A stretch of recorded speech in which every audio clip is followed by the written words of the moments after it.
Había pasado la mañana en la estación de autobuses de Valladolid, eligiendo cuidadosamente el pan recién horneado y unas empanadas de carne que tanto gustaban a mi nieto.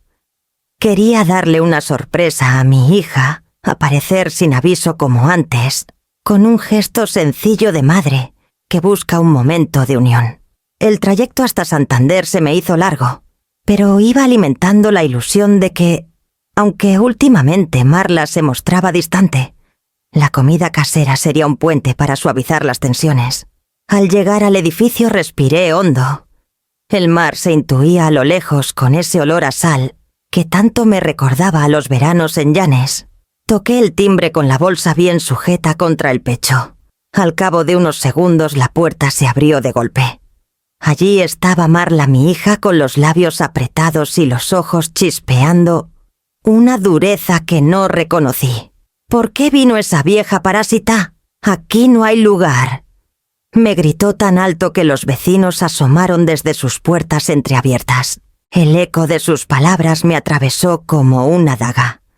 Me quedé petrificada sin entender cómo esa criatura a la que había dado la vida podía despreciarme así en público como si fuese una intrusa indeseada. Intenté esbozar una sonrisa temblorosa, quizá un gesto de calma que apagara el fuego de su ira, pero fue inútil. Con un ademán brusco me bloqueó la entrada y, como si lo preparado con cariño no valiera nada, arrancó la bolsa de mis manos y la lanzó al suelo. El pan rodó por el rellano. Las empanadas se aplastaron contra el mármol frío de la escalera. Sentí que junto a ellas también mi dignidad quedaba pisoteada. Detrás de ella apareció Bruno, su marido. No dijo nada. Se limitó a apoyarse en el marco de la puerta con los brazos cruzados, observando la escena con esa mirada opaca de quien prefiere no involucrarse. Su silencio pesaba tanto como los gritos de Marla. Los murmullos de los vecinos llenaron el pasillo. Vi cómo una mujer del tercer piso se llevaba la mano a la boca sorprendida y cómo otro vecino cerraba la puerta con disimulo, incapaz de sostener el espectáculo. Yo, mientras tanto, solo podía recoger lentamente la bolsa rota con las manos torpes y levantar los restos de comida aplastada. No dije nada, ni una palabra. No quise regalarles la satisfacción de verme llorar o suplicar. Enderecé la espalda, sujeté con firmeza lo que quedaba del paquete y sin mirar atrás comencé a descender las escaleras. Cada paso retumbaba en mis oídos como si fueran campanadas de duelo. Al llegar a la calle, el aire fresco del Cantábrico me golpeó la cara. Caminé despacio con la bolsa destrozada colgando de mi mano. En cada esquina el recuerdo de los veranos pasados con Marla de niña se mezclaba con la humillación presente. Recordé cuando ella corría hacia mí con los brazos abiertos buscando refugio en mis faldas. ¿En qué momento aquella niña dulce se había transformado en una mujer capaz de expulsar a su madre con insultos tan crueles? Me detuve frente a una cafetería y dejé la bolsa en una papelera. Observé cómo el pan caía entre los desperdicios, como si simbolizara todo lo que se había roto entre nosotras. No sentí rabia inmediata, sino una tristeza honda, silenciosa, que me vaciaba el pecho. Pero debajo de esa tristeza comenzó a crecer una semilla distinta, la certeza de que no podía permitir que me pisotearan así. Continué caminando sin rumbo, dejando que el viento marino secara mis ojos. Sabía que aquella herida no cerraría con una simple disculpa, si es que algún día llegaba. En el fondo intuía que lo ocurrido no era un arrebato momentáneo, sino la manifestación de algo más profundo, algo planeado y repetido. Esa tarde, de vuelta en la pensión donde me hospedaba, abrí la ventana y miré hacia el horizonte gris. Mi corazón latía lento, cargado de decepción, pero también de una calma nueva, casi peligrosa, porque mientras el sol se ocultaba tras los tejados de Santander, yo comprendí que había llegado el momento de observar con atención las señales que había ignorado durante demasiado tiempo. El tren nocturno me llevó de regreso a Valladolid. Mientras el paisaje se deslizaba por la ventanilla, las luces dispersas de los pueblos se me antojaban como faroles lejanos que marcaban un camino de regreso no solo físico, sino también íntimo. El cansancio me pesaba en los párpados, pero el recuerdo del grito de Marla no me dejaba dormir. Aún podía sentir en mis manos el temblor de aquella bolsa de pan y empanadas estrellada contra el suelo. Al llegar a mi pensión, la señora que atendía en la recepción me dio el sobre con el teléfono inalámbrico. Le han llamado varias veces.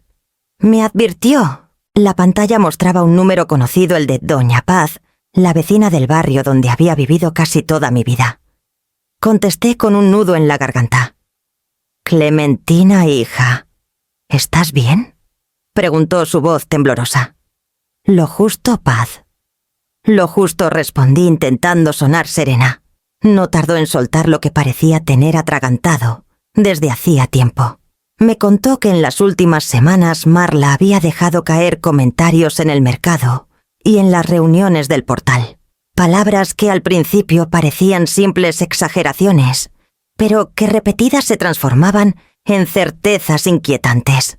«Tu hija dice que la casa de Janes ya es de ellos», murmuró como si temiera que alguien pudiera escucharla al otro lado de la línea.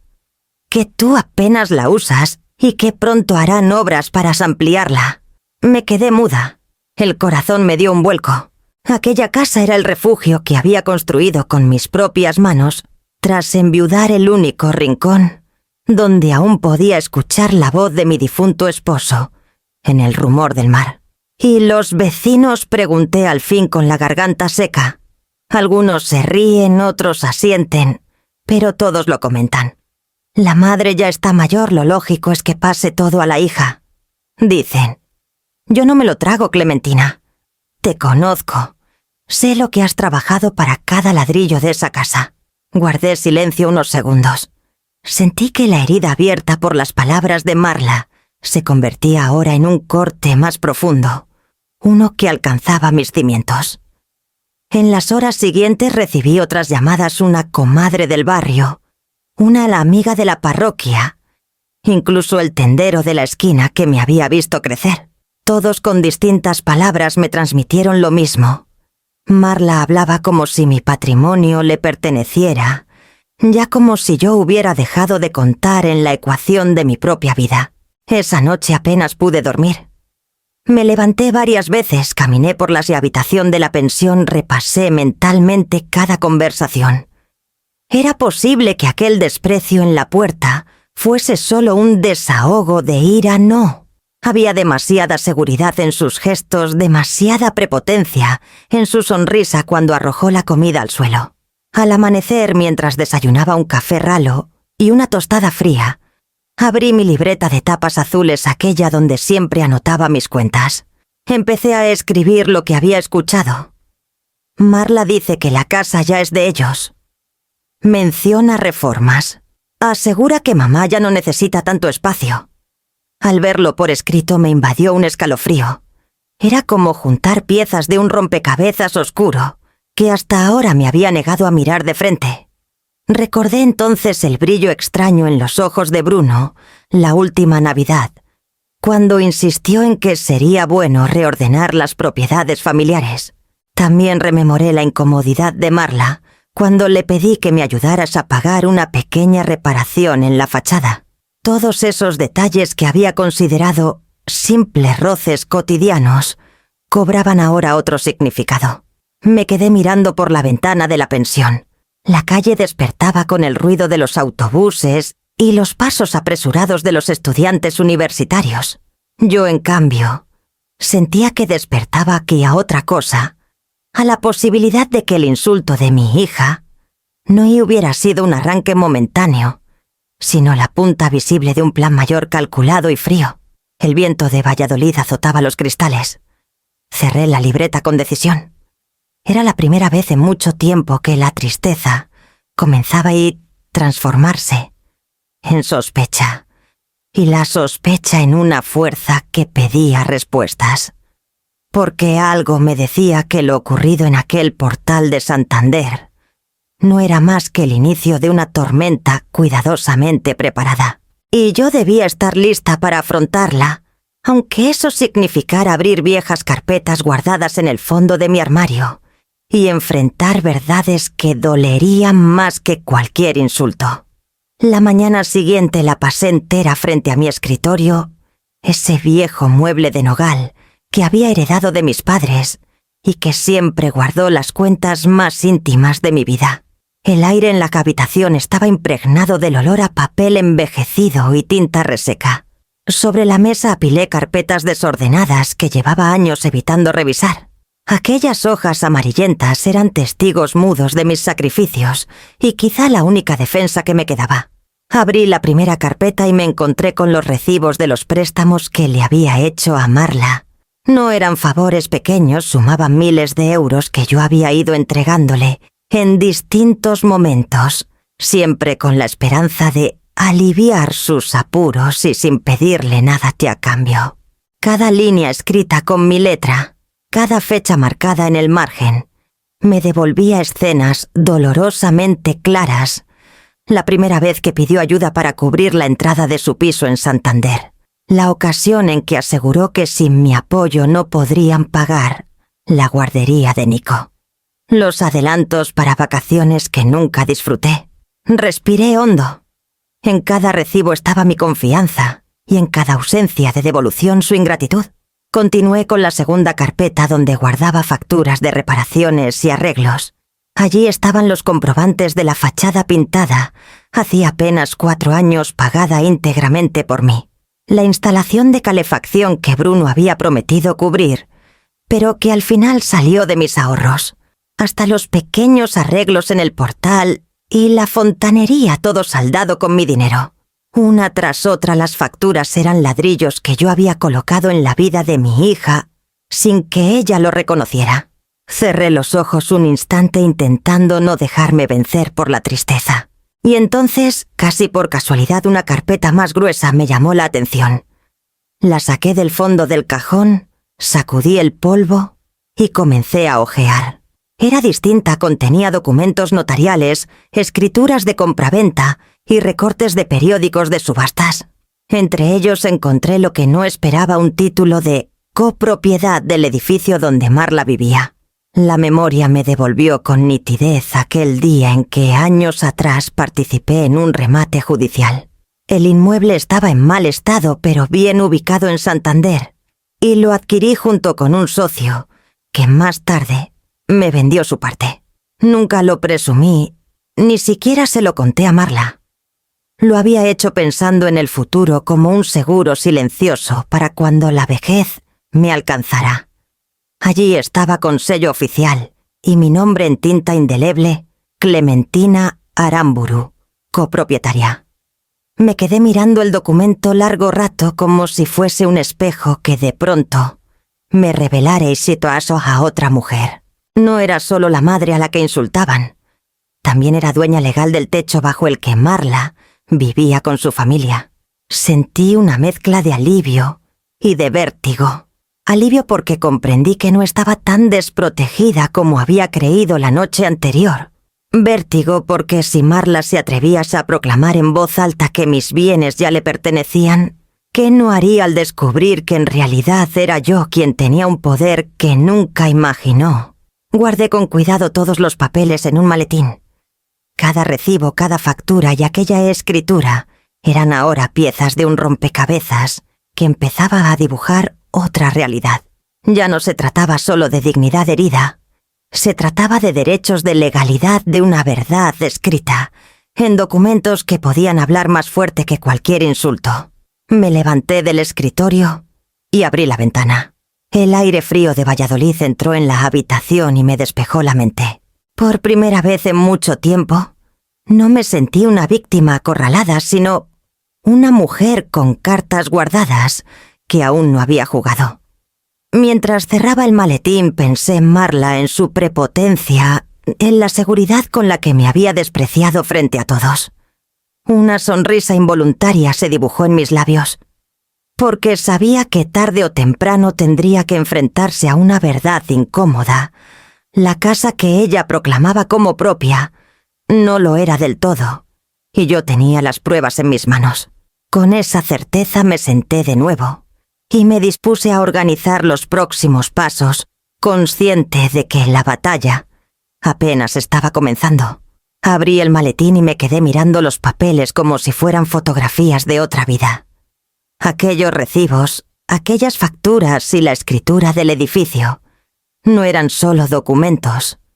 Eran las cicatrices de mis manos, los desvelos de mis noches y los sueños que me mantuvieron en pie, cuando todo lo demás parecía derrumbarse. Me dejé caer en la mecedora que aún conservaba en mi cuarto, y como tantas veces ocurre, cuando la soledad aprieta los recuerdos, empezaron a fluir con una nitidez casi dolorosa. Vi de nuevo la máquina de coser que había heredado de mi madre negra y pesada con la que me levantaba antes del amanecer, para cumplir con encargos interminables. Vestidos de primera comunión, trajes escolares, cortinas para casas de otros. Mis dedos terminaban cada jornada hinchados, la yema marcada por las agujas, pero cada puntada era €1 más que guardaba en la libreta del banco.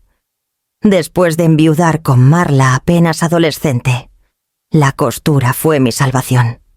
Pero no solo cosía, también impartía clases en la escuela rural de las afueras donde los niños llegaban, con las botas llenas de barro y las manos frías. Allí descubrí que la enseñanza podía darme un sueldo fijo, aunque modesto, y que combinada con la costura me permitiría juntar lo necesario para un sueño que parecía imposible levantar, una casa propia junto al mar. Recuerdo como si fuera ayer la primera vez que viajé a Llanes para ver el terreno. Era un espacio baldío cubierto de maleza y piedras, pero para mí era un lienzo en blanco. Caminé por él con un cuaderno en la mano dibujando dónde iría la cocina, dónde la terraza, dónde plantaríamos los manzanos. Marla, con apenas 15 años, corría a mi alrededor riendo. Me abrazó fuerte aquella tarde y me dijo: «Mamá, nunca te voy a abandonar. Esta casa será siempre nuestra, tuya y mía». Cada euro que ahorraba lo destinaba a aquel sueño. Renuncié a zapatos nuevos durante años, arreglé mis vestidos una y otra vez, incluso dejé de calentar la casa en algunos inviernos para poder pagar los ladrillos y la mano de obra. Pero al fin, tras años de sacrificio, la estructura empezó a levantarse. Yo misma cargué cubos de arena, pinté paredes y coloqué azulejos junto a los obreros. Los vecinos se sorprendían de ver a una viuda delgada con el cabello recogido y las manos ásperas trabajar como uno más en la obra. Cuando la casa quedó terminada lloré, no de cansancio sino de orgullo. Era más que una vivienda, era la prueba de que, aunque la vida me hubiese arrebatado a mi esposo y me hubiese puesto cuesta arriba cada día, yo podía salir adelante. Y lo hice por mí, pero sobre todo por Marla. Quería que ella tuviera un lugar seguro, un rincón donde sentirse siempre protegida. Recuerdo su mirada cuando inauguramos la terraza con el mar extendiéndose ante nosotras. «Mamá, eres la mujer más fuerte del mundo», me dijo. Entonces la creí. Entonces pensé que esa fuerza que ella veía me protegería siempre del abandono y del desprecio. El recuerdo me hizo cerrar los ojos con rabia contenida, porque aquella niña que me prometió no soltar nunca mi mano era la misma mujer que años después me había expulsado como a una intrusa de mi propia vida. Me levanté despacio y acaricié el marco de una foto antigua donde aparecíamos las dos sonriendo en la playa de Llanes, con los pies hundidos en la arena húmeda. Ese recuerdo, lejos de hacerme más débil, me devolvió un hilo de valor. Si había sido capaz de construir una casa desde la nada, también podía construir mi defensa desde las ruinas de la traición. Mientras guardaba de nuevo los documentos en el maletín, pensé que quizá los recuerdos no eran solo heridas abiertas, sino también armas silenciosas, porque lo que se construye con sacrificio deja huellas imposibles de borrar incluso cuando la sangre propia se vuelve contra una. Y supe con una certeza que me recorrió de pies a cabeza que aquel pasado de esfuerzo era el único cimiento sobre el que podía sostener mi lucha en el presente. El martes tomé un tren temprano hacia Santander. No lo pensé demasiado, necesitaba ver a Nico. Mi corazón seguía dolido por lo ocurrido, pero la inquietud por mi nieto me empujaba a seguir adelante. Sabía que no tenía la culpa de los rencores de su madre, y aún así temía que su inocencia estuviese siendo contaminada. Esperé a la salida de su colegio, un edificio de ladrillo rojizo, en las afueras donde las mochilas azules colgaban de las espaldas y los niños corrían aliviados tras el timbre. El viento arrastraba hojas secas y yo, con el maletín apoyado en mis piernas, trataba de mantenerme serena. Cuando Nico apareció, me reconoció al instante. Sus ojos se iluminaron y echó a correr hacia mí. Me abrazó con la espontaneidad que solo tienen los niños, y en ese gesto encontré un respiro que necesitaba con urgencia. «Abue», exclamó, y su voz limpia me reconcilió, aunque fuese por segundos, con la vida. Nos sentamos en un banco cercano. De su mochila sacó una hoja doblada arrugada en las esquinas y me la entregó con una sonrisa tímida. Al desplegarla descubrí un dibujo hecho con ceras de colores, una puerta cerrada, detrás de la cual se intuía una figura femenina con el cabello recogido. Afuera, bajo un cielo gris, otra figura más pequeña, sola, con lágrimas en los ojos. Sobre la escena, con letras torcidas de niño de 8 años, se leía: «La abue afuera». Sentí un nudo en la garganta. Tragué saliva y forcé una sonrisa. «¿Me lo hiciste a mí?», pregunté con voz suave. Él asintió bajando la mirada. «Mamá dice que tú siempre estás fuera, que solo estorbas», confesó con un hilo de voz. Me quedé helada. El viento frío me golpeó la cara como un recordatorio de la cruel realidad. Lo miré fijamente, tratando de grabar cada rasgo de su inocencia antes de que se desdibujara bajo las palabras de su madre. «¿Y tú qué piensas de eso, Nico?», me atreví a preguntar. El niño encogió los hombros. «Yo quiero que vengas, abue. Pero mamá se enfada cuando pregunto por ti. Dice que mejor que no insista, que la casa ya no es tuya». Mi pecho ardió, no de rabia, sino de una mezcla de impotencia y tristeza. El veneno de Marla ya no se dirigía solo contra mí, sino que se infiltraba en la mente de mi nieto, deformando la verdad hasta convertirla en castigo. Lo abracé fuerte, como si con ese gesto pudiera blindarlo contra las palabras crueles que escuchaba en su propia casa. «Tú nunca estorbas para mí», Nico susurré en su oído. «Y yo nunca voy a dejar de quererte, pase lo que pase». Él levantó la mirada y sonrió con cierta inocencia rota. Guardó el dibujo en su mochila y me tomó la mano. Caminamos unos metros juntos hasta que apareció la madre de otro niño, que lo llamó para invitarlo a merendar. Lo dejé ir con un beso en la frente y la sensación amarga de haber visto un reflejo del futuro. Un niño repitiendo frases que no comprendía, pero que podían marcarlo para siempre. Mientras volvía a la estación, apretaba con fuerza el maletín. No se trataba solo de mis derechos ni de mis bienes, estaba en juego la mirada de Nico, su capacidad de distinguir entre la verdad y la manipulación. Comprendí que si no actuaba pronto, el rencor de Marla no solo me borraría a mí de su vida, sino que también arrancaría de raíz la ternura que aún quedaba en su hijo. Y fue en ese instante, entre el ruido metálico de los trenes y el murmullo de los pasajeros, cuando sentí que la batalla ya no era solo por mí. Era por él, por rescatarle la verdad, antes de que aprendieras a repetir la crueldad como si fuera una herencia inevitable. El viaje a Bilbao lo hice con el maletín apretado contra mi regazo, como si llevara en él no solo documentos, sino también la última reserva de mi dignidad.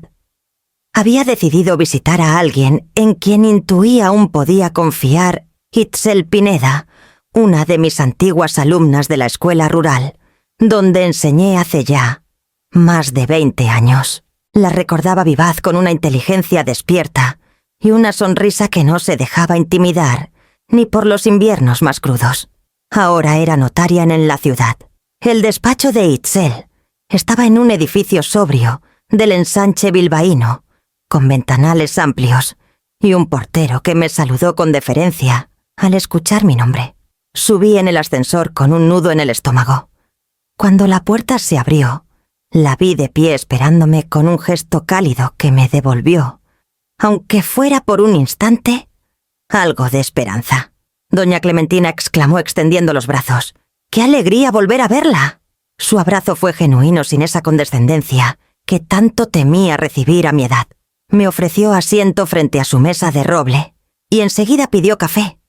Mientras lo servía me observó con atención, como quien reconoce en los ojos de su maestra la huella de antiguas batallas. Abrí el maletín y extendí sobre la mesa los recibos, facturas y finalmente la escritura de copropiedad del edificio en Santander. También saqué una libreta con los registros de mis ahorros, cuentas discretas, depósitos que había alimentado con paciencia durante décadas. Itzel repasó cada hoja con gesto serio, el bolígrafo en mano y un cuaderno donde iba anotando con letra menuda. De vez en cuando levantaba la mirada y me pedía aclaraciones. Fechas, montos, circunstancias. Yo respondía lo mejor que podía, aunque a veces la voz se me quebraba. «Usted ha sido más organizada que muchos empresarios», comentó con un deje de admiración. «Aquí hay material suficiente para defender lo que es suyo».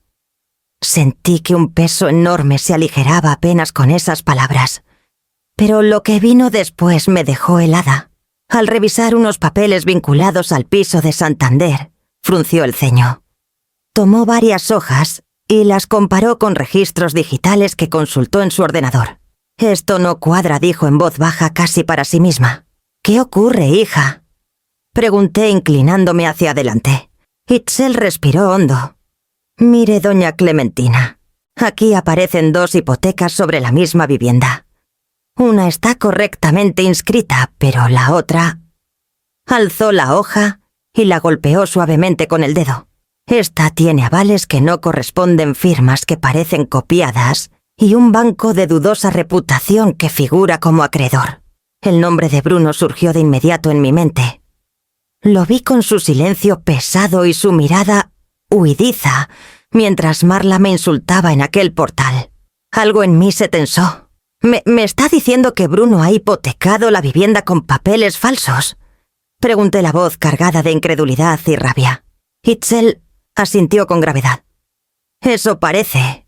Y si es así, hablamos no solo de una deuda oculta, sino de un posible delito de falsificación documental y fraude bancario». Me llevé una mano al pecho. No era solo la traición de mi hija. Ahora descubría que su marido había jugado con fuego, hipotecando lo que no le pertenecía. «Marla anda diciendo que todo ya es de ellos», musité. «Ahora entiendo la seguridad con la que habla. Seguramente Bruno le ha hecho creer que lo tiene todo controlado». Itzel me miró con firmeza. «No se preocupe. Lo que él ha hecho puede ser su perdición.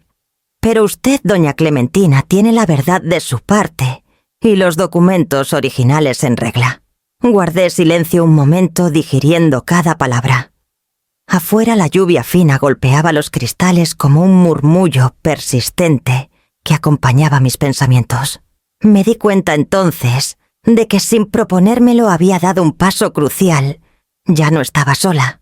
Tenía pruebas, tenía un pasado de sacrificio registrado en papeles y ahora contaba con una aliada que sabía cómo transformar esos papeles en armas legales. Me incliné hacia Itzel y con la voz más firme que logré encontrar, le pedí: «Ayúdame a defender lo que levanté con mis propias manos». Ella asintió sin dudar, y en su mirada vi reflejada la misma determinación que yo había sentido al construir mi casa en llanes piedra sobre piedra, contra todo pronóstico. Supe entonces que la grieta abierta por Bruno no era una condena, sino una oportunidad, porque cada deuda oculta, cada firma falsa, cada trampa tejida en la oscuridad, podía convertirse en el talón de Aquiles de quienes habían querido arrebatarme todo, y estaba dispuesta a aprovecharlo. Cuando recibí la llamada de Marla invitándome a una cena en su casa de Santander, su voz sonaba forzada, casi teatral. Hablaba de reconciliación, de volver a empezar, como si las palabras duras de semanas atrás hubieran sido un malentendido pasajero. Yo escuché en silencio fingiendo ingenuidad y acepté con calma. Lo que ella no sabía era que yo iba dispuesta a tender mi propia trampa. Llegué temprano con el maletín de siempre colgado del brazo y un sobre cuidadosamente preparado dentro. Al abrir la puerta, Marla me recibió con un beso frío en la mejilla y una sonrisa ensayada. El olor a carne asada impregnaba la casa y en la mesa del comedor habían dispuesto una vajilla que reconocí como mía regalo de boda de hace más de 40 años. Los invitados se fueron acomodando. Bruno, con el ceño fruncido y la mirada cansada, se sentó en la cabecera, intentando mantener un aire de dueño. Junto a él, algunos parientes de Marla que apenas conocía una tía parlanchina, 2 primos que hablaban en voz baja y un amigo de la familia que no paraba de mirar su móvil. Nico correteaba entre las sillas ajeno a la tensión que flotaba en el ambiente. La cena empezó con brindis y frases huecas. Marla, con la copa en alto, lanzó la primera estocada. Estamos celebrando el futuro. Esta casa pronto será nuestra por completo y podremos hacer las reformas que tanto hemos soñado. El silencio que siguió fue espeso. Yo mantuve la sonrisa, apreté los labios y deslicé el sobre la mesa, acercándolo hasta quedar frente a ella. Marla arqueó una ceja sorprendida y lo abrió con torpeza. Dentro encontró fotocopias de escrituras, plazos de pago, facturas de impuestos, toda la prueba de mi copropiedad y de mis aportes recientes. Quizá quiera revisar mejor antes de hablar de reformas, dije despacio con voz clara. Porque esta casa no es solo tuya, ni mucho menos. Bruno se removió incómodo en su asiento. Marla palideció y hojeó los papeles tratando de fingir seguridad. ¿Y qué pretendes con esto, mamá?, espetó con sorna. ¿Asustarnos, Roberto y yo? Perdón, Bruno y yo hemos hecho más por esta casa en los últimos años que tú en toda tu vida. Más respondí conteniendo la indignación. Y esas facturas de reparaciones pagadas de mi bolsillo y los préstamos que nunca devolvisteis. Los primos cuchichearon entre ellos. La tía dejó de hablar sorprendida por el giro de la conversación. Bruno carraspeó pero no dijo nada. Sus ojos delataban que reconocía la fuerza de mis pruebas. Marla intentó reír aunque la voz le temblaba.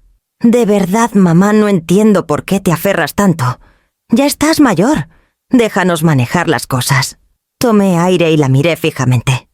Estoy mayor, sí, pero no soy idiota. Y mientras yo respire, nadie me va a arrebatar lo que levanté con mis manos. El silencio volvió a caer sobre la mesa. Nico me miraba con los ojos muy abiertos como si de pronto comprendiera que aquella cena no era una fiesta, sino un campo de batalla invisible. Yo recogí el sobre y lo guardé en el maletín. Había sembrado la primera semilla de duda entre todos ellos. No grité, no discutí. Bastó con mostrar la verdad en papel. El resto de la cena transcurrió en un murmullo incómodo. Los brindis se apagaron, las risas se hicieron escasas y hasta la carne en la parrilla se enfrió antes de que alguien la probara. Cuando me levanté para marcharme, nadie se atrevió a detenerme. Mientras caminaba hacia la estación bajo la llovizna de Santander, sentí que el aire fresco me limpiaba por dentro. No había ganado la guerra, pero sí había dado el primer golpe. Y sabía que la grieta que había abierto esa noche en el orgullo de Marla y Bruno no tardaría en ensancharse, porque ellos habían visto que no llegué desarmada, sino preparada. De regreso a Valladolid después de aquella cena tensa en Santander, me encerré un par de días en casa. Revisaba una y otra vez el sobre con las escrituras, como quien palpa un escudo en mitad de la batalla. Pero algo me decía que mis papeles no bastaban. Marla era rencorosa, y Bruno, a pesar de su silencio, tenía la astucia de un hombre acorralado por las deudas. Necesitaba más que documentos. Necesitaba voces, testigos, comunidad. Fuese por entonces cuando llamé a Doña Paz. Había sido mi vecina durante más de 30 años, una mujer menuda de cabello blanco, recogido en un moño siempre perfecto, y con una lengua afilada, que ni la edad había suavizado. Cuando vino a verme con su bufanda color esmeralda y una carpeta bajo el brazo, comprendí que ella también llevaba tiempo esperando este momento. Clementina me dijo sin rodeos: «No estás sola. En el barrio sabemos lo que Marla anda diciendo, y no somos pocos los que lo hemos escuchado. Si quieres, lo ponemos por escrito». Aquella frase fue como un rayo de luz en un cuarto cerrado. Pasamos la tarde en mi salón, y pronto llegaron otras vecinas: Rosalía, la hija del antiguo panadero; Matilde, que vive sobre la farmacia; incluso la joven Lourdes, que apenas me conocía, pero que había oído a Marla presumir en el mercado de que la casa de la madre ya estaba en sus manos. Sacamos folios, bolígrafos y comenzamos a redactar un registro de quejas.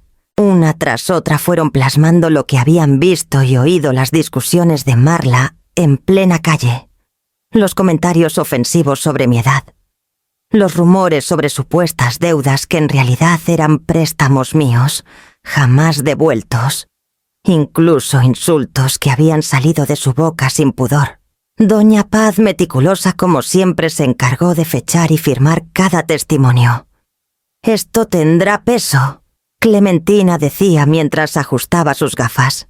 «No solo es tu palabra contra la suya, ahora somos varias las que confirmamos el patrón». Mientras las escuchaba me invadía una mezcla de gratitud y de vergüenza.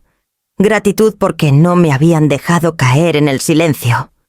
Vergüenza porque nunca imaginé que mis desgracias serían motivo de conversación en cada esquina del barrio. Pero comprendí que a veces la vergüenza puede transformarse en fuerza cuando se comparte. Al caer la tarde, la mesa del comedor estaba cubierta de hojas llenas de declaraciones firmadas. Eran más de 10, y aún quedaban por llegar otras según prometieron las vecinas. Miré aquel pequeño arsenal de voces femeninas y me di cuenta de que lo que había empezado como una humillación privada se estaba convirtiendo en una causa colectiva. Antes de despedirse, Lourdes me tomó la mano y me dijo en voz baja: «Doña Clementina, usted nos enseñó en la escuela que la dignidad no se hereda, se defiende. Ahora nos toca a nosotras ayudarle a defender la suya». Sentí que las lágrimas me humedecían los ojos, pero no de tristeza, sino de un orgullo sereno que no experimentaba desde hacía años. Esa noche, al ordenar las carpetas, puse junto a las escrituras y recibos aquel nuevo registro de quejas. Lo miré como quien observa un estandarte, porque ya no era yo sola contra Marla y Bruno.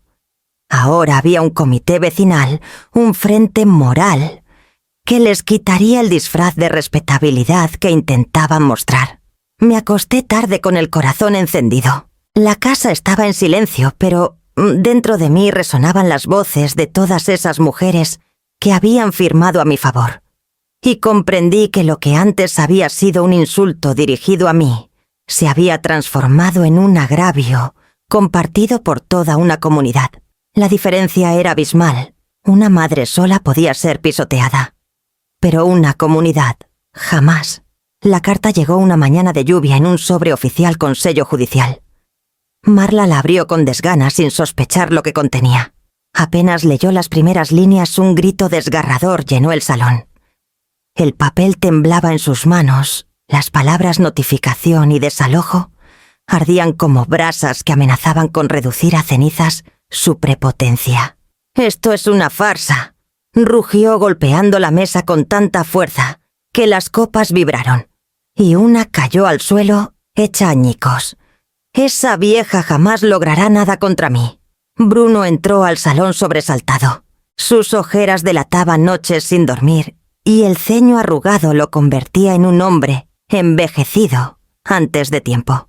Tomó la hoja, la leyó en silencio, y sintió un sudor frío recorrerle la espalda. Sabía que Clementina no era una anciana indefensa. Aquella notificación era prueba de que había empezado a mover piezas que ellos no controlaban. «Marla, tranquilízate», intentó decir, aunque su voz carecía de firmeza. «Esto puede que sea solo una advertencia». «¿Una advertencia?», replicó ella con veneno en la mirada. «¿No ves que se atreve a desafiarme? Me ridiculiza delante de todos». Primero con esos papeles absurdos de copropiedad en la cena, y ahora con esto. Juro que voy a destruirla antes de que ella nos destruya sin nosotros. El golpe seco de su puño volvió a sacudir la mesa. Nico, desde la habitación contigua, se encogió en silencio, comprendiendo demasiado pronto que aquella casa era un volcán, a punto de estallar. Bruno caminó nervioso de un lado a otro. Sabía que el verdadero problema no era solo Clementina. Tenía a los prestamistas respirándole en la nuca, hombres que no conocían la palabra compasión. Hacía meses había firmado un préstamo imposible de pagar para cubrir pérdidas de una inversión fallida. Y la única garantía que había ofrecido era la vivienda de Santander, usando avales que ahora se revelaban como falsos. El recuerdo de la última visita de uno de esos hombres lo hizo estremecer. Una amenaza susurrada al oído, un plazo límite y la certeza de que si no cumplía las consecuencias, no se limitarían al dinero. Marla, balbuceó llevándose la mano al cabello. Tenemos que pensar con cuidado. Esto no es un simple capricho de tu madre. Si realmente mueve abogados y empiezas a escarbar, lo nuestro con la hipoteca puede salir a la luz. Ella se giró bruscamente clavando en él una mirada de reproche. ¿Qué quieres decir con lo nuestro?, preguntó con frialdad. Fuiste tú quien se metió en ese lío con tal de jugar a empresario. Yo no pienso cargar con tu culpa. Las palabras lo hirieron más que cualquier deuda. La tensión acumulada le nubló la mente. ¿Acaso no te das cuenta?, gritó perdiendo el control. Si Clementina descubre lo que hice, estamos acabados los dos. El silencio cayó como una losa. Marla, por primera vez en mucho tiempo, no respondió con insultos. Se limitó a morderse el labio consciente de que la seguridad con la que había presumido frente a sus amigas empezaba a resquebrajarse. Bruno, con las manos temblorosas, se sirvió un vaso de whisky antes del mediodía. El líquido le quemó la garganta, pero no le dio alivio. Su respiración se volvió entrecortada. Los pensamientos lo golpeaban como martillos. La deuda, la falsificación, los prestamistas impacientes. Marla rompió el silencio con un susurro cargado de rabia. No dejaré que esa mujer me arrebate lo que es mío. Prefiero verla arrastrada que reconocerle una victoria. Bruno no contestó. Miraba fijamente la notificación en sus manos con la certeza de que el tiempo se les agotaba. Y que cuando los relojes marcan el final, la desesperación siempre conduce a errores fatales. Volví a Santander unos días después de la notificación, consciente de que mi presencia iba a incomodar, pero no podía quedarme en Valladolid, aguardando informes. Necesitaba mirar a los ojos a Marla y a Bruno, comprobar con mis propios sentidos el alcance de su desesperación. Llegué a la casa en medio de una tarde gris con las nubes bajas, cubriendo el cielo como un telón de hierro. La puerta estaba entreabierta. Adentro se escuchaban voces agitadas.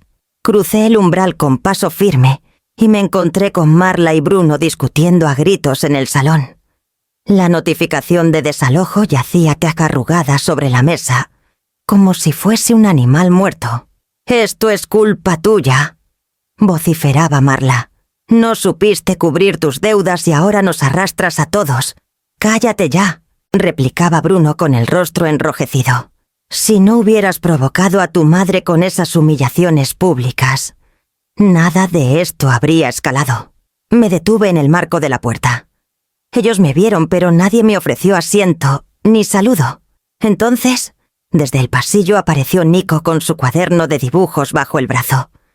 Se acercó corriendo primero con la alegría de verme, pero al escuchar a su madre cambiar el tono de voz, frenó en seco. «Nico, vuelve a tu cuarto», ordenó Marla, la mandíbula apretada. El niño miró a su madre, luego a mí, y por un instante dudó. Y fue entonces cuando ocurrió lo que me atravesó como un cuchillo. «Abue, aquí no hay lugar», dijo casi repitiendo la frase de memoria como si fuese una lección aprendida. Las palabras salieron de su boca con la inocencia de quien no comprende la carga que llevan. Y sin embargo, me dolieron más que todos los insultos de Marla. El eco de esa frase en labios de mi nieto me desgarró de un modo que ningún papel legal podía reparar. No respondí. Sentí un vacío inmenso en el pecho, pero mantuve la calma. Caminé hacia él despacio, me agaché a su altura y le acaricié el cabello. Sus ojos confundidos buscaban en los míos una reacción que no supe darle. «Está bien, Nico», susurré con una sonrisa triste. «Algún día entenderás». Lo abracé aunque él no devolvió el gesto. Su cuerpecito estaba rígido, como atrapado entre la obediencia a su madre y el cariño que aún guardaba por mí. Marla, satisfecha, se cruzó de brazos. «Ve, mamá, hasta él sabe que estorbas. Ya no tienes lugar en esta casa».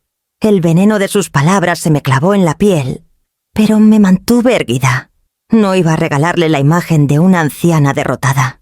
Reuní mis papeles sobre la mesa, los guardé en el maletín y me dispuse a marcharme. Antes de salir miré a Nico por última vez.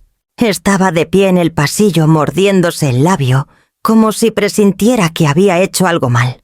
Ese detalle, esa vacilación me dio un hilo de esperanza. Salí al aire frío de la calle con el corazón desgarrado, pero con una promesa ardiendo dentro: mi nieto no crecería creyendo que su abuela era un estorbo. Algún día sabría la verdad, aunque para lograrlo tuviera que enfrentarme a todos, aunque me quedara sola en el proceso. Porque no hay herida más cruel que la repetición de la voz del verdugo y en labios de un niño. Y esa herida tarde o temprano iba a transformarse en mi razón más poderosa para luchar. De vuelta en Valladolid, mi pensión se convirtió en una especie de cuartel improvisado. La mesa del comedor estaba cubierta de carpetas, sobres, notas manuscritas y grabadoras pequeñas que había conseguido gracias a Doña Paz. Cada documento, cada testimonio, era como una piedra más en el muro que estaba levantando para proteger lo que era mío. Pasaba horas revisando los recibos antiguos, ordenando facturas de reparaciones, clasificando los préstamos sin devolver. No era solo un ejercicio de memoria, sino un acto de resistencia. Cada folio en mis manos me recordaba que no estaba loca ni exagerando. Había pruebas de sobra de los abusos de Marla y Bruno. Una tarde, mientras organizaba papeles, sonó el timbre. Era Itzel Pineda. Su presencia llenó la estancia de una energía distinta, firme y segura. Traía un maletín negro y una carpeta de cuero. Nos sentamos frente a frente y comenzamos a repasar el material que yo había acumulado. Aquí están las facturas de reparaciones de la vivienda de Santander. Le señalé extendiendo los documentos sobre la mesa. Todas pagadas por mí. «Perfecto», respondió Itzel marcando con un clip cada grupo de papeles. «Esto demuestra inversión directa y constante». Luego le mostré los recibos de los préstamos a Marla, cantidades específicas, fechas, incluso transferencias bancarias. Itzel asintió con seriedad. «Con esto podemos desarmar cualquier argumento de donación o ayuda sin compromiso. Aquí hay rastro financiero, claro». Después coloqué sobre la mesa un pequeño dispositivo. Al encenderlo se escuchó la voz de Marla cargada de veneno. «Aquí no hay lugar para ti. Esta casa es nuestra». Seguido de un murmullo de «Bruno, tu madre no tiene ya derechos, mejor que se rinda». El silencio que quedó tras la grabación fue brutal. Itzel me miró con los ojos muy abiertos. «¿De dónde sacó esto?» «Una vecina me ayudó. Dijo que era mejor tener pruebas directas». La notaria tomó aire y apuntó algo en su cuaderno. «Esto es oro. No solo prueba la hostilidad, también muestra la intención de despojarla. Con la grabación, los documentos y los testigos vecinales, tenemos una base sólida». Le pasé entonces el registro de quejas que habíamos recopilado con Doña Paz y las demás mujeres del barrio. Eran más de 15 firmas con relatos detallados de insultos, ruidos, deudas sin pagar y comportamientos abusivos. Itzel repasó cada página con atención. «Esto es mejor de lo que esperaba», dijo al fin cerrando la carpeta con decisión. «Tenemos base para solicitar un desalojo inmediato. La frase retumbó en la habitación como un campanazo. Yo asentí despacio, sintiendo una oleada de alivio y de vértigo.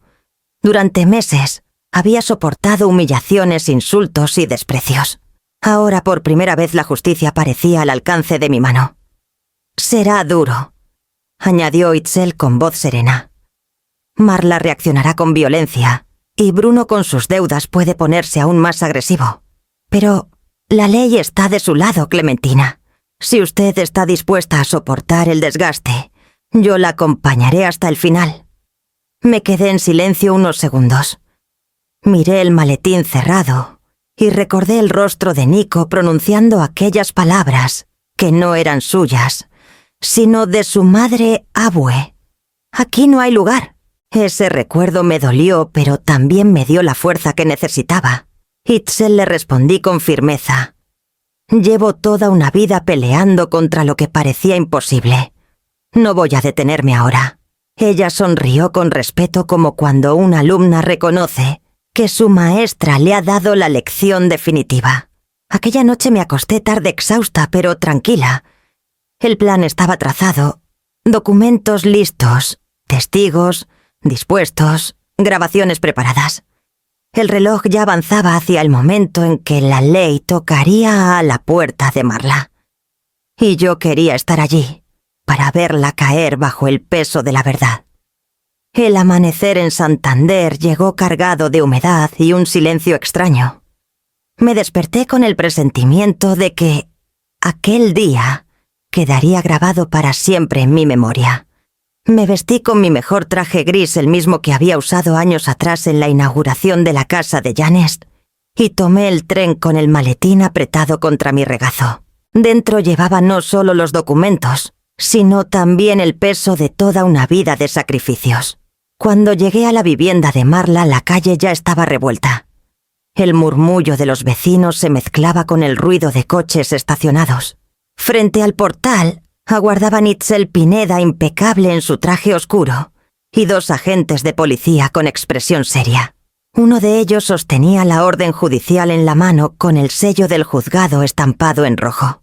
«¿Está lista, doña Clementina?», preguntó Itzel, mirándome con firmeza. Más que nunca respondí, conteniendo la mezcla de nervios y determinación que me recorría. Subimos juntos al piso. Apenas abrimos la puerta, un estruendo nos recibió. Marla había salido de la cocina y al vernos dejó caer una bandeja contra el suelo. Su rostro se desencajó. «¿Qué significa esto?», gritó con la voz rota. «Esta es mi casa. Ustedes no tienen derecho a entrar aquí». El agente avanzó y leyó en voz alta el contenido de la orden judicial. Su tono era frío, implacable. «Señora Marla Salas, por resolución del juzgado de primera instancia, número 3 de Santander, se decreta el desalojo inmediato de esta propiedad por ocupación ilegal. Tiene 20 minutos para recoger efectos personales». Marla estalló en un grito desgarrador. «¡Es una mentira! ¡Es un complot de esa vieja!», señaló con el dedo hacia mí, con los ojos inyectados en rabia. «Jamás va a lograr nada contra mí». Pero sus palabras se perdían en el aire. El eco de los vecinos comenzaba a llenar el pasillo. Algunos grababan con sus móviles, otros cuchicheaban. Sentí sus miradas clavadas en mí como testigos de un juicio público que ya no podía detenerse. Bruno apareció desde el salón con la camisa arrugada y el rostro grisáceo. No pronunció palabra. Se sentó en una silla abatido como un hombre que sabía que la batalla estaba perdida antes de empezar. «Bruno, di algo», suplicó Marla sacudiéndolo del hombro. «Defiéndeme, defiende lo nuestro». Él bajó la mirada. Sus labios apenas se movieron para murmurar: «Ya no hay nada que defender». El silencio que siguió fue más brutal que cualquier insulto. En ese momento Nico entró corriendo desde su habitación con los ojos llenos de lágrimas. Se aferró a las piernas de su madre sin comprender del todo lo que pasaba. «¿Por qué se llevan nuestra casa?», sollozó. «¿Qué va a pasar ahora, mamá?». Mi corazón se partió en dos al verlo llorar. Di un paso hacia él, pero Marla lo apartó con violencia, cubriéndolo con su cuerpo. «No te acerques», me gritó. «No tienes derecho sobre mi hijo». Quise responder, pero me mordí los labios. No era el momento de discutir maternidades, sino de recuperar lo que era mío. Los agentes comenzaron a supervisar el empaquetado. Marla corría de un lado a otro lanzando insultos, golpeando las paredes con las palmas abiertas, mientras Bruno permanecía inmóvil derrotado. El llanto de Nico acompañaba cada movimiento como un recordatorio cruel del precio que pagaba la inocencia. Itzel se mantuvo a mi lado en todo momento tomando notas, asegurándose de que el proceso se cumpliera al pie de la letra. Su voz firme fue la que puso orden cuando Marla intentó arrancar de mis manos el maletín. «Señora Salas, cualquier intento de obstrucción quedará registrado.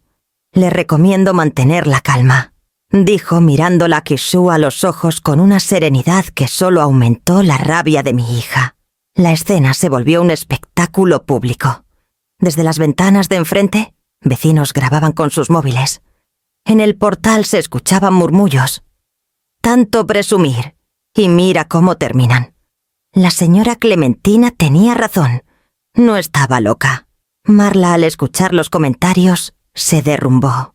Se sentó en el suelo con el maquillaje corrido por las lágrimas, gritando frases incoherentes. «No es justo. Ella me odia. Yo merecía esta casa».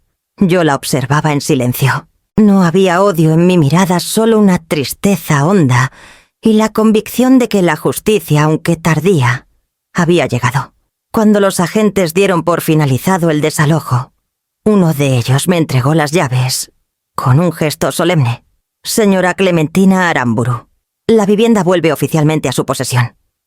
La sostuve entre mis manos temblorosas. No eran solo metal frío, eran el símbolo de que pese a la traición, pese a la humillación, aún tenía voz y lugar en este mundo. Me giré hacia Marla. Quise decirle algo, cualquier cosa, pero las palabras no salieron. Solo la miré con un silencio que pesaba más que 1000 reproches. Luego crucé la puerta acompañada de Itzel, mientras detrás quedaban los gritos apagados de mi hija, el mutismo de Bruno y el llanto de Nico. En la calle el aire húmedo me golpeó el rostro. Respiré hondo. Había recuperado mi casa, pero intuía que lo ocurrido aquella mañana no era el final de la historia, porque la humillación pública puede ser castigo o apenas el comienzo. Los primeros días después del desalojo fueron de un silencio extraño. Recorría las habitaciones del piso recuperado como quien camina por un territorio sagrado, tocando las paredes, oliendo la madera gastada, comprobando que las cerraduras eran nuevas y que ya no había rastro de gritos ni de desprecio. Pero pronto comprendí que aquella victoria no podía quedarse solo en mí. Si algo había aprendido era que la soledad nos convierte en presas fáciles, y yo no pensaba permitir que otras mujeres vivieran lo mismo. Fue entonces cuando nació la idea del aula de abuelas. No se trataba de una ocurrencia ligera.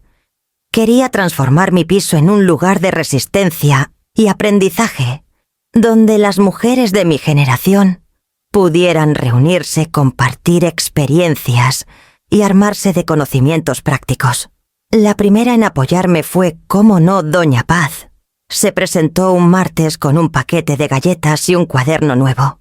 Clementina dijo con esa firmeza que la caracterizaba: «Si tú pones el techo, yo pongo la voz. Enseñaremos a las nuestras a defenderse de insultos, de chantajes, de humillaciones. No solo con leyes, también con carácter». Pronto se sumaron más vecinas. Rosalía, que tenía experiencia en cooperativas de ahorro. Matilde, que conocía bien los trámites de herencias. Incluso Lourdes, la más joven, que ofreció ayudar con las redes sociales para difundir lo que hacíamos. El comedor se transformó en aula. Colgamos una pizarra, improvisamos mesas con caballetes y tablones y colocamos sillas prestadas. El aire se llenó de murmullos y risas cuando comenzaron las primeras sesiones. Yo me encargaba de explicar conceptos básicos de finanzas, cómo abrir una cuenta sin dejarse engañar, cómo revisar un contrato antes de firmarlo, cómo detectar cláusulas abusivas. Doña Paz, en cambio, dictaba su taller con un título que nos hizo reír y reflexionar al mismo tiempo, autodefensa emocional. Con ejemplos claros, enseñaba a responder con dignidad a frases hirientes, a no quedarse calladas cuando alguien intenta rebajarnos, a reconocer que la palabra vieja no es un insulto, sino una medalla de resistencia. Las mujeres que asistían salían distintas. Algunas que al principio llegaban con la cabeza gacha y el paso lento.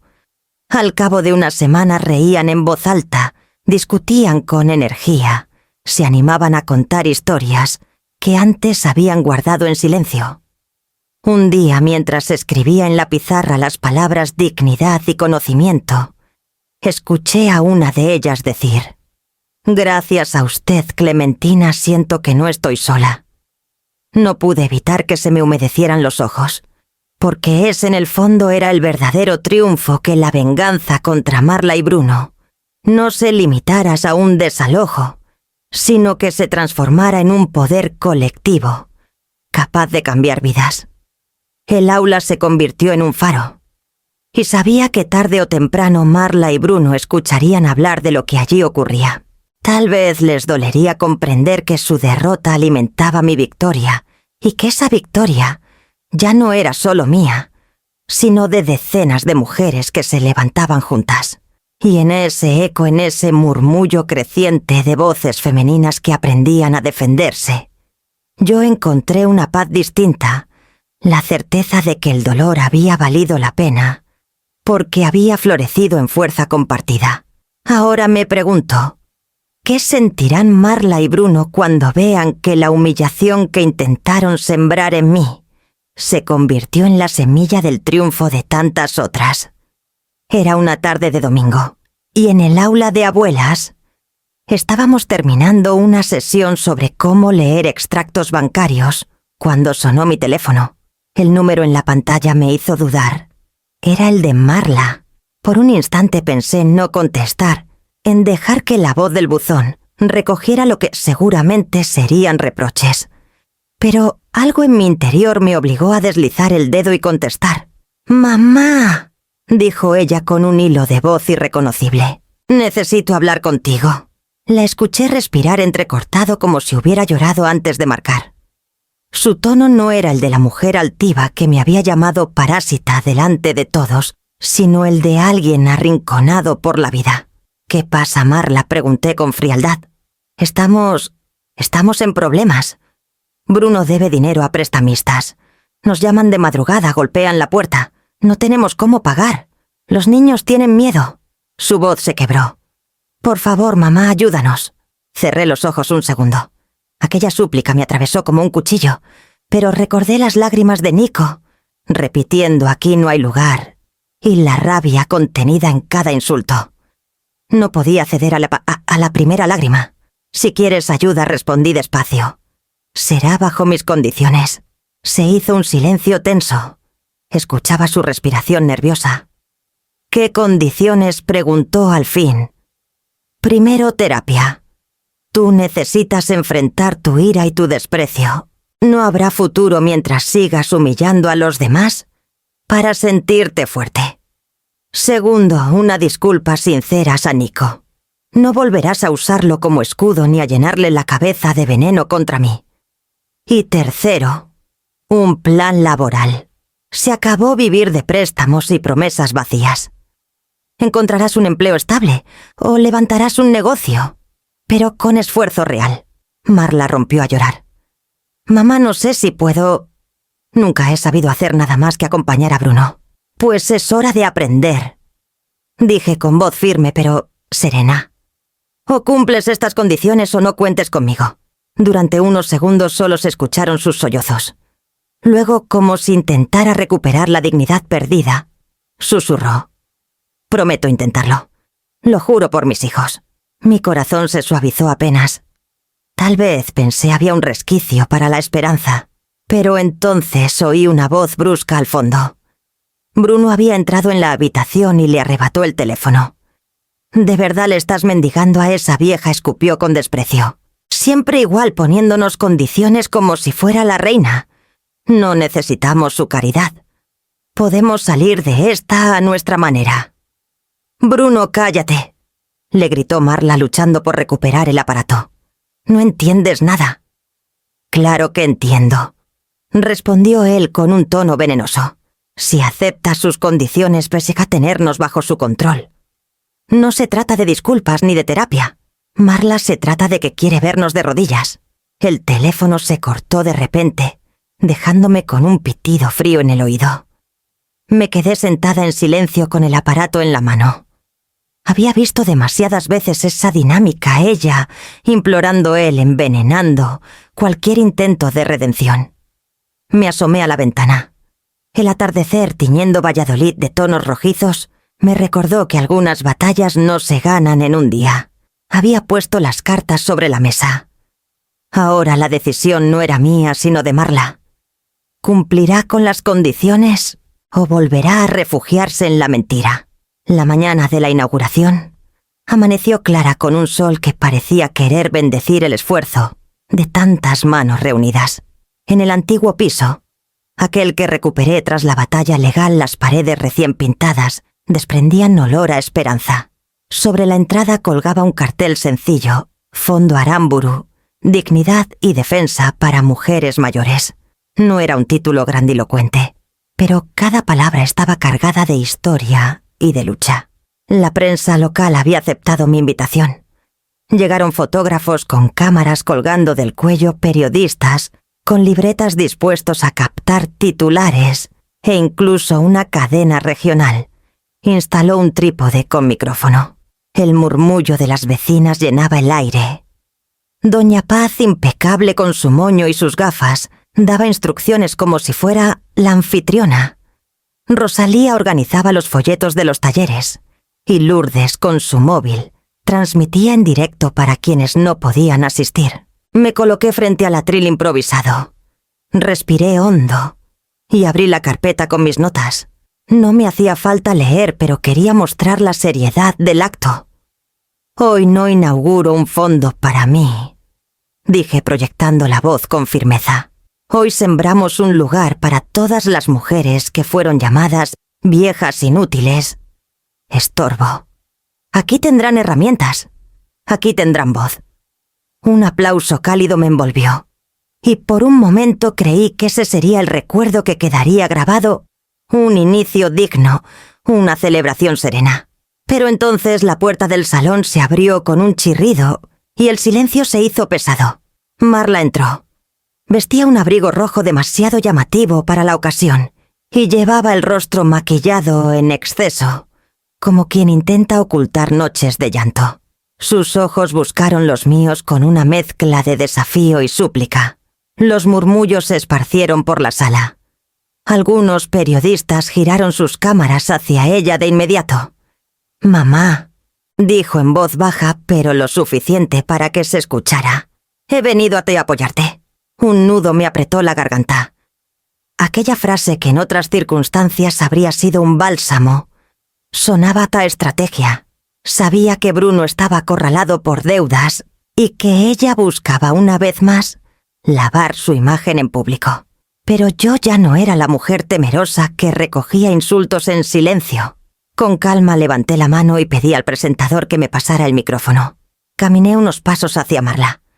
Sentí el peso de las miradas de la prensa, el parpadeo de los flashes, el silencio expectante. «Aquí está mi hija», dije mirando al público. La misma que hace unos meses me llamó vieja parásita delante de sus vecinos y de su propio hijo. Un murmullo de sorpresa recorrió la sala. Marla se tensó, sus labios temblaron. Yo extendí el micrófono hacia ella. «Que explique ella», añadí con voz firme. «Que diga por qué lo hizo». El tiempo pareció detenerse. Marla parpadeó varias veces, intentando sostener la compostura. Abrió la boca, pero ninguna palabra salió. Las cámaras captaban cada detalle: la tensión en su mandíbula, la humedad en sus ojos, el temblor de sus manos. Yo... balbuceó. Fue un error. Yo estaba nerviosa. Algunos periodistas insistieron con preguntas. ¿Es cierto que intentó apropiarse de la vivienda de su madre? ¿Qué opina de las acusaciones de fraude? Él anegó con la cabeza, pero cada gesto suyo era torpe desbordado. Finalmente la máscara se rompió. Las lágrimas comenzaron a rodar por sus mejillas. Intentó limpiarlas con la manga del abrigo, pero solo logró mancharse de maquillaje. No quería hacerle daño, sollozó con la voz entrecortada. Las vecinas desde el fondo murmuraban frases cortas. Ahora sí se ve la verdad. Mira cómo llora. Doña Paz se cruzó de brazos con una expresión de triunfo silencioso. Yo permanecí de pie observándola sin necesidad de añadir más. No la había humillado yo. Se había expuesto sola, incapaz de sostener las mentiras frente a toda la ciudad. Un fotógrafo captó el instante exacto en que, con el rímel corrido y la mirada derrotada, Marla bajó la cabeza y dejó escapar un gemido de impotencia. Era la imagen que al día siguiente aparecería en los periódicos acompañada de titulares que hablaban no solo del fondo Aramburu, sino también de la caída pública de una hija que intentó arrebatar lo que no era suyo. Tomé el micrófono de nuevo. La vergüenza no destruye, dije despacio. La vergüenza enseña. Que este sea un recordatorio para todas. Nadie tiene derecho a borrarnos de nuestra propia historia. El aplauso que siguió no fue solo para mí, sino para todas las mujeres que se encontraban allí, sintiéndose por fin representadas. Marla, incapaz de soportar más, salió corriendo de la sala. Nico no estaba con ella. Bruno tampoco. Solo quedó el eco de sus pasos apresurados y el murmullo de los periodistas cerrando grabadoras. Me quedé quieta unos segundos, respirando con calma. Había soñado con justicia, con dignidad recuperada. Nunca imaginé que la justicia tendría la forma de una exposición pública de una hija derrumbándose ante las cámaras. ¿Puede haber castigo más fuerte que la vergüenza ante toda la ciudad? Las estaciones habían cambiado. El invierno se había ido dejando paso a una primavera luminosa, y el piso que antes fue escenario de insultos y disputas se había convertido en un refugio de voces, talleres y esperanza. Entre papeles, pizarras y tazas de café, yo encontraba paz, pero también la certeza de que aún quedaba una herida por cerrar. Esa tarde el timbre sonó con un repiqueteo suave. Abrí la puerta y allí estaba Nico con la mochila al hombro y la mirada un poco tímida. Desde la inauguración del fondo Marla, había aceptado que pasara más tiempo conmigo. Tal vez por cansancio, tal vez porque entendía que el niño necesitaba un aire distinto. Abue me dijo apenas entrar: hice algo en clase y quería enseñártelo. Sacó de la mochila una hoja doblada en 4. La desplegó con cuidado y me la puso en las manos. Era un dibujo infantil lleno de colores torpes y líneas sinceras. En él aparecíamos los dos sentados en la terraza con plantas alrededor y un sol enorme en la esquina. Y en letras grandes, torcidas pero firmes, había escrito: «Aquí sí hay lugar». Las lágrimas me nublaron la vista. Lo abracé con fuerza, sintiendo que en aquellas 4 palabras se concentraba todo lo que había perdido y recuperado. No era solo un gesto inocente. Era la confirmación de que la semilla de la verdad había germinado en su corazón. «Gracias, Nico», susurré contra su cabello. «Este es el mejor regalo que podías darme». Él sonrió orgulloso de su obra. Corrió hacia la mesa y pidió papel y lápices para seguir dibujando, mientras yo preparaba la merienda. Lo observé desde la cocina, sus manos pequeñas, su lengua asomando por la concentración, el gesto tranquilo que no había tenido en meses. Y comprendí que ya no era solo mi dignidad lo que había protegido, sino también su futuro. Cuando regresé con 2 vasos de leche y unas magdalenas, me senté a su lado. Él me tomó la mano con la naturalidad de quien sabe que pertenece. En ese instante sentí que la herida se cerraba del todo. El día que me gritaron que no había lugar, yo hice espacio. Para la verdad y para la justicia. Y qué mayor victoria que transformar la humillación en legado.